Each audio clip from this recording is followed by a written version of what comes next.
Hello, இந்த வீடியோவில் NCERT இருக்குல்ல, அதாவது சிபிஎஸ்சி கிளாஸ் 12 அதில் டிஃப்ரென்ஷியல் ஈக்குவேஷன் ஒரு சாப்டர் இருக்கலாடா. அந்த சாப்டரில் எக்ஸசைஸ் நம்பர் 9.3 அதில் உள்ள கொஸ்டின் 6 சால்வ் பண்ணி சில கான்செப்ட்லாம் லேர்ன் பண்ண போகிறோம். கொஸ்டின்குள்ளே போகலாமா? dy by dx is equal to 1 plus x square multiplied with 1 plus y square. இப்போ இந்த யூனிட் பார்த்தீங்கன்னா it is exclusively to get the solution, general solution by using variable separable method. அந்த method மூலமாக solution நமக்கு கிடைக்கிறதுக்காக தான் இந்த யூனிட்டை dedicate பண்ணியிருக்காங்க. வேரியபிள் செப்பரபிள் மெத்தட்னா என்னது? போன வீடியோஸ்லாம் பார்த்துருந்தீங்கன்னா you would have known it. சரி, பார்க்காதவங்களுக்காக I am going to repeat it again. ஒரு பக்கம் எல்லாம் ஒரே வேரியபிள் நம்ம எடுத்துகிட்டு வந்துருந்தோம் ஒய், இன்னொரு பக்கம் எல்லாம் இன்னொரு வேரியபிளை நம்ம எடுத்துகிட்டு வந்துருந்தோம் எக்ஸ். இருக்கக்கூடிய ஃபங்க்ஷன் எல்லாத்தையும் ஒரே பக்கத்தில் எழுதிட்டு நம்ம கணக்கை சால்வ் பண்ணுறோம். இங்கே நமக்கு என்னென்ன வேரியபிள்லாம் இருக்குது? ஒய்ங்கிற வேரியபிள் இருக்குது, எக்ஸுங்கிற வேரியபிள் இருக்குது. ஸோ டி பை டினா அந்த டிங்கிறது என்ன? பார்த்துருப்பீங்களா, வீடியோ பார்த்தீங்களா? Differential operator. இப்போ எல்லாம் நம்ம தனித்தனியாக எழுதலாமா? இப்போ போகலாமா கொஸ்டின்குள்ளே?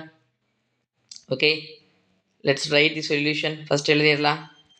எழுதிட்டு நம்ம என்ன பண்ணணும்? இங்கே இருக்கிற டிஒய் எல்லாத்தையும் ஒரே இடத்துக்கு கொண்டு வந்துடும், ஒய் எல்லாத்தையும் ஒரே இடத்துக்கு கொண்டு வந்துடலாமா? So dy plus 1/y square. இந்த 1/y ஸ்கொயருங்கிறது ஒய்க்கு சார்ந்தது தானே, ஒய்யோட சம்மந்தப்பட்டதுனால அதை லெஃப்ட் சைடில் எழுதிக்கிறோம். ரைட் சைடில் நம்ம என்ன எழுதிக்கலாம்? எக்ஸ் எல்லாம் எழுதிக்கலாமா? ஸோ எனக்கு இங்கே என்ன இருக்கும்? எக்ஸ் எழுதும்போது எனக்கு இந்த டேர்மை நான் அந்த பக்கம் எடுத்து வந்துடலாம், டிஎக்ஸை. அப்புறம் இங்கே யார் இருப்பாங்க? ஆல்ரெடி இங்கே 1 + x ஸ்கொயர் மட்டும் இருக்கும்.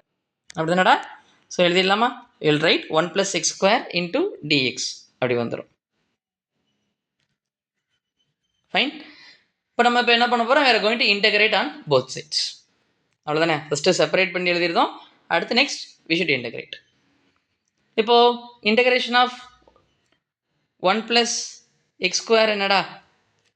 What is 1 + x square? So a square plus X square என்ன? 1/a tan inverse of x/a. அப்படி தானே?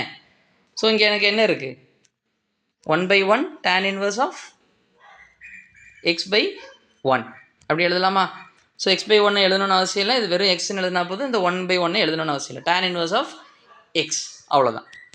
ஸோ இப்போ இங்கே எனக்கு என்ன இருக்குன்னா 1/y ஸ்கொயர் இருக்குது. 1/y ஸ்கொயர் இருக்கிறதுனால நான் என்ன எழுதலாம்? tan inverse ஆஃப் y அப்படின்னு நம்ம எழுதலாம். அப்படி தானே? இங்கே ப்ளஸ் இன்டெகிரேட்டிங் கான்ஸ்டன்ட் போடணும், போனது இது ரீகேப்புக்காக தான் இது பண்ணியிருக்கேன், ரீகால். அப்புறம் என்ன எழுதலாம்? tan inverse of y. இப்போ இங்கே என்ன இருக்குது? நெக்ஸ்ட் ஸோ 1 இருக்குது, அடுத்து இங்கே எக்ஸ் ஸ்கொயர் இருக்குது. இது ஹவு கேன் வி டூ? இதை நம்ம செப்பரேட் பண்ணி எழுதலாம். டிஎக்ஸை நான் ஒரு இதுக்கு எழுதியிருந்தேன், 1 dx plus integration over X square dx, அதை மாதிரி வந்துருக்கு. ஸோ 1 dxனா வெறும் dx தான். ஸோ dx இன்டெகிரேட் பண்ணால் எக்ஸ் ஸ்கொயரை இன்டெகிரேட் பண்ணால் என்ன வரும்? 2 + 1. இதே இதை நம்ம கீழே மறுபடியும் எழுதணும். Should right 2 + 1 plus an integrating constant c. 2 + 1 அடுத்து 2 + 1 வாட்ஸ் தட்? 3. ஓகேவா? ஸோ பொதுவாக இங்கே வந்து நம்ம ஜென்ரல் சொல்யூஷன் கேட்டிருக்காங்க. ஏன் அந்த வார்த்தை ஜென்ரல் சொல்யூஷன்? இந்த கான்ஸ்டன்ட்டுக்கு எந்த வேல்யூமே எடுக்காததுனால இது ஒரு ஜென்ரல் சொல்யூஷன். பொதுவாக நம்ம டிஃப்ரென்ஷியல் ஈக்குவேஷன் எழுதும்போது இஃப் பாசிபிள் ரைட் இட் ஒய்யை எழுதுங்க, மற்ற எல்லா இடமும் ஒய் இருக்கிற மாதிரி லெஃப்ட் சைடில் இருக்கிற மாதிரி எழுதிடுங்க ஃபைனலாக எழுதும்போது. மற்ற எல்லாம் என்ன பண்ணிடுங்க? அன் சைடு கொண்டு வந்துருங்க, ரைட் சைடில் கொண்டு வந்துருங்க. அப்படி அந்த இடத்துல tan இன்வர்ஸ் இருந்துச்சா, tan இன்வர்ஸ் அந்த பக்கம் போகும்பொழுது what it happens? It becomes tan. அப்படி தானே? ஸோ tan ஆஃப் அங்கே யார் இருக்கா? X plus x³/3 plus integrating constant c. ஓகேவா? இதுதான் நம்முடைய answer. Hope you to like the video. பிடிச்சிருக்குன்னு நினைக்கிறேன், அண்டர்ஸ்டாண்ட் பண்ணியிருப்பீங்க, உங்கள் time would have been valued. சரி, இது மாதிரி நிறைய வேல்யூபிளான கண்டென்ட்ஸ் உங்களுக்கு வேணும்னா நம்ம சேனல்ஸை லைக் பண்ணுங்கள், சப்ஸ்கிரைப் பண்ணுங்கள். நம்ம channel name Arun's idea. To like, subscribe and share with your friends. See you in the next video. Bye. நன்றி.